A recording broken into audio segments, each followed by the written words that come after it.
Za prikazani sustav potrebno je odrediti i nacrtati dijagrame unutarnjih sila.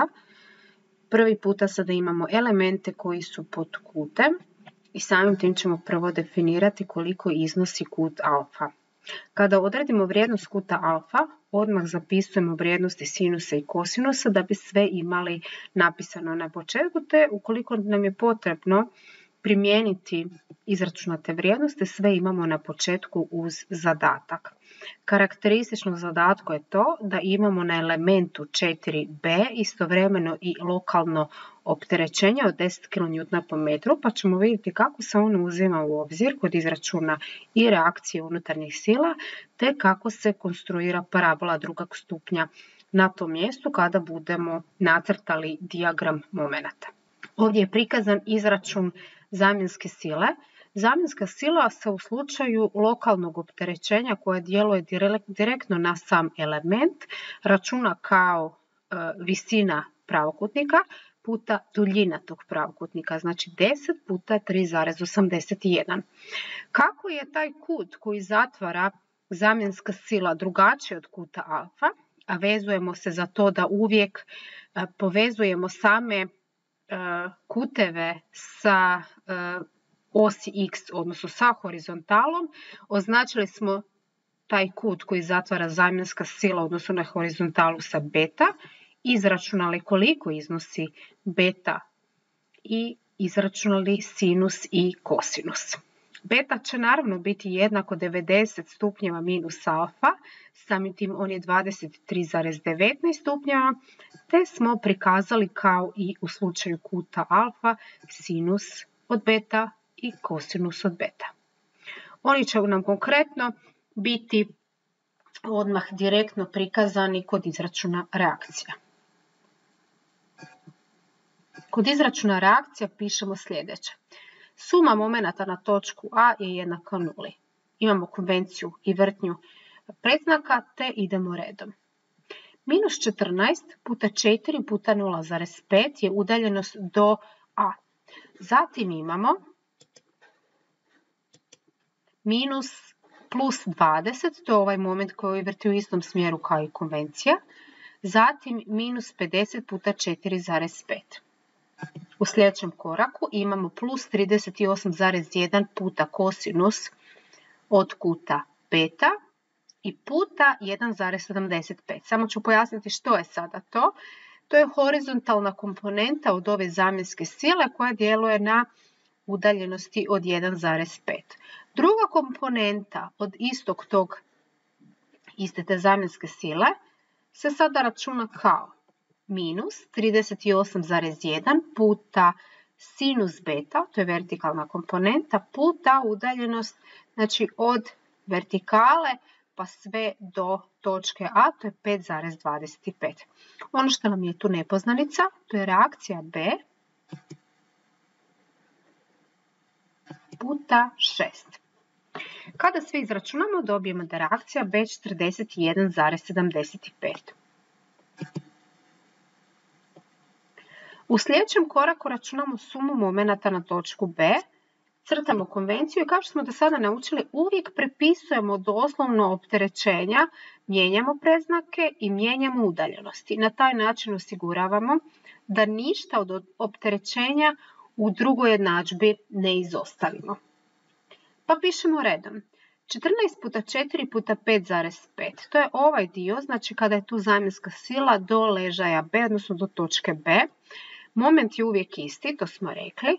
50 puta 1,5. Sada imamo utjecaj od zamjenske sile. Prvo ide horizontalna komponenta koja se nije ništa promijenila, isto radi na udaljenosti od 1,75 sa istom vrtnjom. Te u sljedećem koraku ono što imamo to je plus 38,1, znači sada ova sila vrti oko B u plusu, oko A je vrtjela u minusu i sa udaljenošću 0,75. Zadnje nam ostaje RAV puta 6 i to je jednako 0 prema pretpostavljenoj jednadžbi. Kada izračunamo dobijemo da je RAV 79,25 što nam znači da je pozitivan predznak, dobro je pretpostavljena reakcija. U sljedećem koraku idemo izračunati po sumi fxa što imamo. Ono što je uočljivo da ponovo ova zamjenska sila će raditi svoju komponentu i to njena horizontalna komponenta s obzirom da je ovo kut beta, pa će RH biti jednako 35 kN i točno s ovim smjerom zbog djelovanja vanjskog opterećenja. Na kraju reakcija obvezno imamo kontrolu po sumi Fy, ta kontrola nam je suma Fy jednaka nuli, RAV plus RB su jedine sile koje su pozitivne, uz to imamo i negativne, minus 14 puta 4, minus 50, te vertikalnu komponentu od zamjenske sile od 38,1.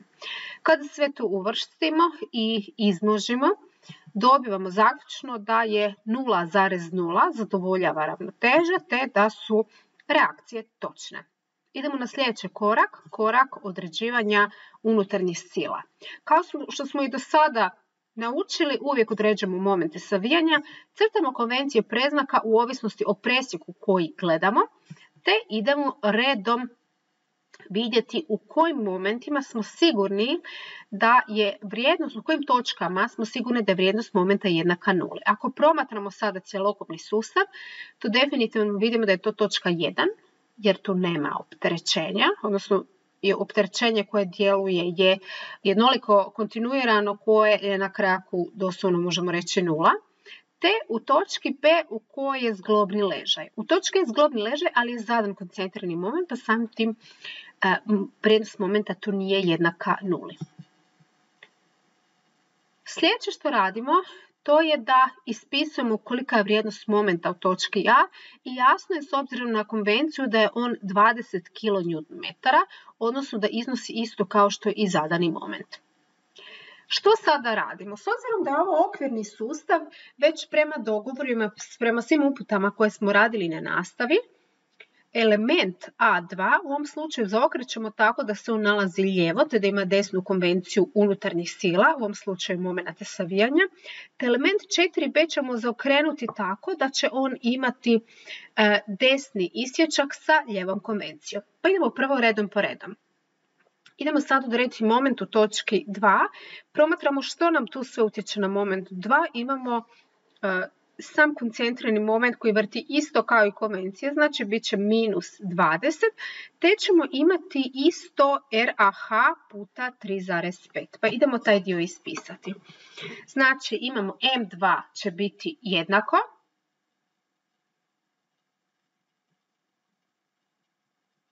M2 dolje, naravno evo samo da napomenem, kako je ovdje kruta veza i u točki 2 imamo 2 dolje, 2 lijevo i 2 desno, određujemo prvo M2 dolje. Pa imamo minus 20 minus RH puta 3,5, to je jednako minus 142,5 kN. Idemo dalje, vidite što sada dalje određujemo.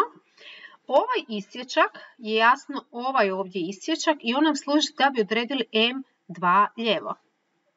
Crtamo konvenciju, s lijeve strane nam je presjek se u stvari nalazi lijevo od presjeka, znači isječak se nalazi lijevo od presjeka, te imamo zadanu vrtnju i ono što dalje radimo to je da računamo M u 2. Zamjenska sila od kontinuiranog opterećenja od 14 puta 1,5 vrti u istom smjeru kao i konvencija, pa ćemo imati preznak minus. Kada izračunamo, dobijemo da je M2 lijevo minus 15,75.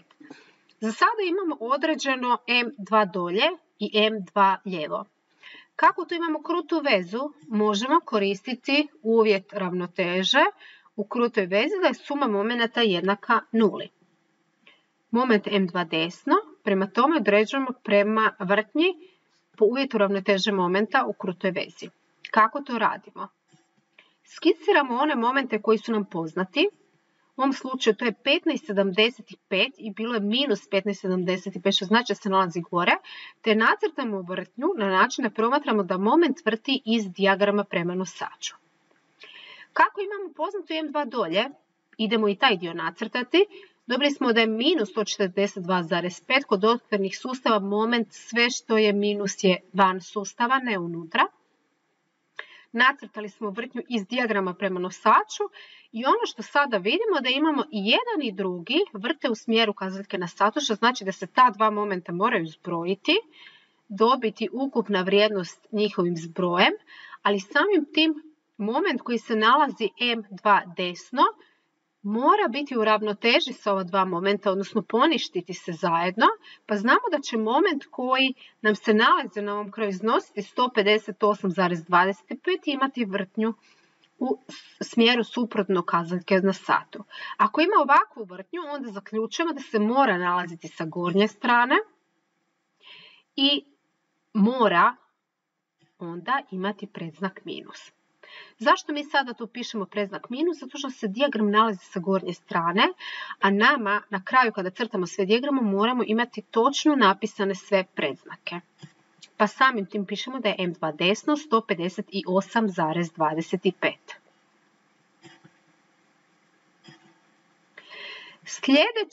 Sljedeća točka u kojoj određujemo moment je točka broj 3.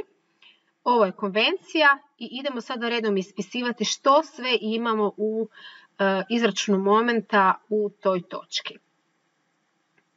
Imamo minus 14 puta 4 puta 2, to je utjecaj od jednoliko kontinuiranog opterećenja. Zatim imamo utjecaj od RAH puta 3,5, to je ponovo u minusu. Zatim imamo utjecaj od RAV puta 2,5, to je sada u plusu oko točke 3, vidimo da vrti ovako, znači suprotno od konvencije.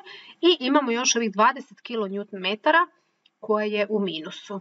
Kada izračunamo dobijemo da je M3 jednako minus 56,37 kN. Sljedeća točka u kojoj određujemo moment je točka 4. Točka 4 je ponovo mjesto krute veze, tako da vrijednost momenta koju odredimo u 4 lijevo i 4 desno će biti jednaka. Ovih 50 kN je samo tu stavljeno, međutim kod izračuna momenata se ne uzima u obzir. Slično kao u prethodnom primjeru uzimamo i jednoliko kontinuirano opterećenje i reakcije te silu od momentu 20 kN, ali sve sa nešto većim kracima. Pa kada ispišemo sve to dobijamo da je M4 minus 9,87. Ovo minus 9 nam govori da će se nalaziti sa vanjske strane. Što imamo ovdje? U sljedećem koraku računamo poprečne sile. Da se vratim samo na prethodni korak, zato što sada izgleda kao što smo kod momenata izračunali smo sve. U B smo rekli da je 0, tako da na ovom dijelu samo ćemo raditi na kraju konstrukciju parabole. Što se tiče poprečnih sila, koristimo konvenciju koja je već unaprijed poznata i radimo na potpuno isti način kao i kod momenata, samo što naravno crtamo pripadajuću konvenciju za poprečnu silu. Znači, kao kada smo krenuli sa momentima savijanja, isto radimo i sa poprečnim silama, crtamo pripadajuću konvenciju i računamo poprečne sile. U ovom slučaju V u A će imati utjecaj samo od RH, a RH nam iznosi minus 35 i kaže nam da će ona biti jednaka sve do V2 dolje, jer na cijeloj ovoj duljini nema druge poprečne sile koja će utjecati na to. Zašto je V1 0? Zato što kada presjećemo ovdje imamo 14 puta 0 puta, nema utjecaja. Idemo dalje. Što nam je ovo? Od točke 1 do točke 2, ali do točke 2 lijevo, znači gledamo na udaljenosti od 1,5 metara, imamo sada različitu poprečnu silu prije i poslije zbog ove RAV, pa to moramo uzeti u obzir. Ovo je pripadajuća konvencija, pa je V u točki 2 ima utjecaj od 14 kN po metru puta 1,5, negativna je jer ide u istom smjeru zamjenska sila na tom dijelu kao i konvencija, pa je minus 21. Sljedeći presjek na mjestu točke 3. Znači što tu imamo? Tu imamo V2 desno, To je ono prvo što računamo, zato što kada tu presjećemo, gledamo što nam se sada tu promijenilo, što sam malo prije rekla, to je ovih minus 14 puta 1,5 i utjecaj od RAV. 58,25 se nalazi na ovom ovdje mjestu. Koliko iznosi u V3? U V3 nam se promijenilo to što nam je jednoliko kontinuirano opterećenje na cijeloj ovoj duljini od 4 metra. Od točke 3 do 4 lijevo, do onih 50 kN, će nam biti to konstantna vrijednost. Što se sada ovdje događa i koja je sada tu utjecaj, odnosno koja je sada tu razlika? Ovdje crtamo konvenciju, ovdje sada radimo kontrolu. Što nam znači ta kontrola? Kontrolu radimo isključivo iz tog razloga da potvrdimo da iako postoji ova sila od 50 kN, znači kada gledamo s te strane da moramo dobiti istu vrijednost kao što smo i prethodno dobili, pa računamo sada V u 4 lijevo. Imamo utjecaj sile od 50 kN, imamo utjecaj od reakcije B te vertikalne komponente od zamjenske sile.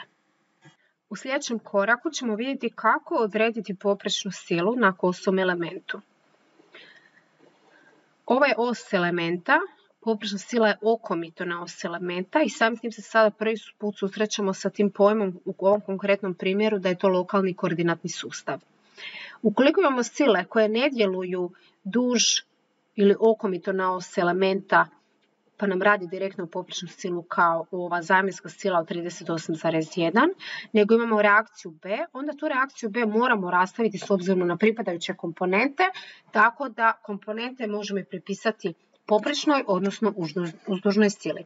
Pa idemo vidjeti kako to radimo. Reakciju B skiciramo, nanesemo paralelno os elementa, nanesemo okomito na to poprečno na os elementa, znači dva pravca, i na ta dva pravca rastavljamo reakciju RB, tako da krećemo od početka sile prema kraju sile. Na taj način smo reakciju B rastavili na pripadajuće komponente prema smjerovima. Koliko te vrijednosti iznose? Ako nađemo gdje je kut alfa i ako znamo koliko iznosi reakcija B, onda lako za svaku komponentu možemo preko sinusa i kosinusa izračunati vrijednost pripadajuće komponente. Kada računamo poprečnu silu u točki B, ono što uzimamo u obzir je RB puta kosinus alfa, jer uspoređujemo sada ovu silu sa samom poprečnom silom koja je zadana kao konvencija, idu u istom smjeru pa je zato predznak minus. Kada određujemo poprečnu silu u točki 4, osim te komponente od reakcije B imamo još i minus 38,1, odnosno plus, jer djeluje suprotno od konvencije.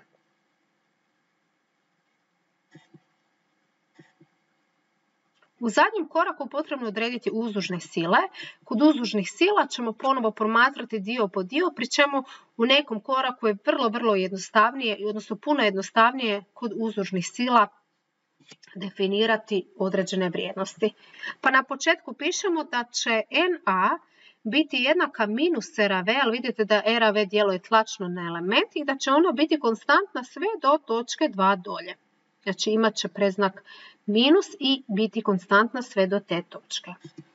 U sljedećem koraku ono što gledamo da od točke 1 do N2 lijevo nema niti jedne sile koja radi poprečno, koja radi uzdužnu silu. Od točke 2 desno već imamo utjecaj od RH i to je minus 35 i to je jednako sve do točke 4 lijevo.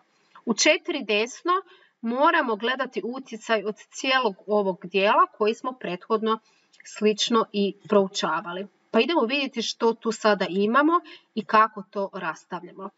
Ovaj dio koji smo imali za reakciju B ponavljamo sve isto, znači reakciju B rastavljamo na podsile, pri čemu uzimamo onu silu koja nama u ovom slučaju radi uzdužnu silu, to će biti RB puta sinus alfa. Pa pišemo da će N biti jednako minus RB puta sinus alfa. Zašto minus? Zato što i ova i ovaj predznak se poklapaju i to je jednako sve do N4 desno. Zašto je to sada konstantno? Zato što ova sila je djelovala samo kao poprečna, te ne radi, znači točno djeluje kao lokalna, okomita naos nosača i ne utječe na promjenu uzdužne sile.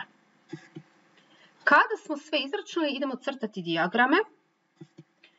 Ovo su sve vrijednosti i idemo redom crtati dijagram. Znači ovdje smo imali ovih 20 koji mora ići sa vanjske strane. Mijenja se zbog horizontalne reakcije. Gore smo imali jednu parabolu, pa zatim smo imali drugu parabolu, zatim smo imali pravac i na ovom drugom dijelu ćemo vidjeti kako se konstruira parabola drugog stupnja kada imamo lokalno opterećenje. Ovo su nam vrijednosti i ovo su sve dijagrami.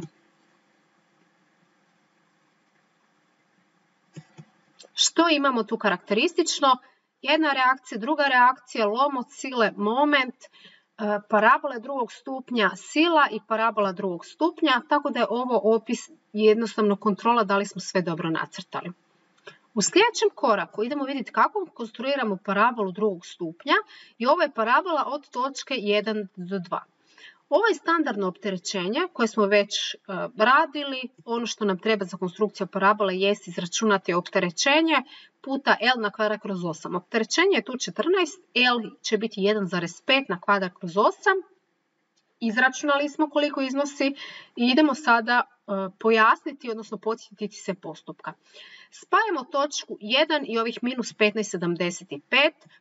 Zamjensku silu koja je u polovici raspona, spuštamo vertikalu i nanosimo jedan put F1,2, znači to je ova ovdje vrijednost, drugi puta F1,2, vučemo dvije bazne tangente, prva tangenta, tu će ići druga tangenta i paralelno sa pravcem 1 do vrijednosti provlačimo ovdje treću tangentu, crtamo moment i bojamo. Ovo je sa druge strane od 2 do 3, slično imamo vrijednost od F2,3 je nešto veća zato što imamo puta 2,5 na kvadrat, postupak je isti, spajamo početnu i krajnju točku, po vertikali u polovici spuštamo jedan put F2,3, drugi F2,3, jedna tangenta, druga, treća, crtamo i bojamo.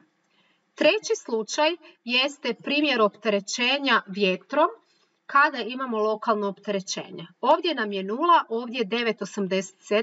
Ono što je u tom slučaju karakteristično to je da se izračun strelice F računa kao Q puta L crtano na kvadrat. L crtano će biti ova ukupna vrijednost kroz 8.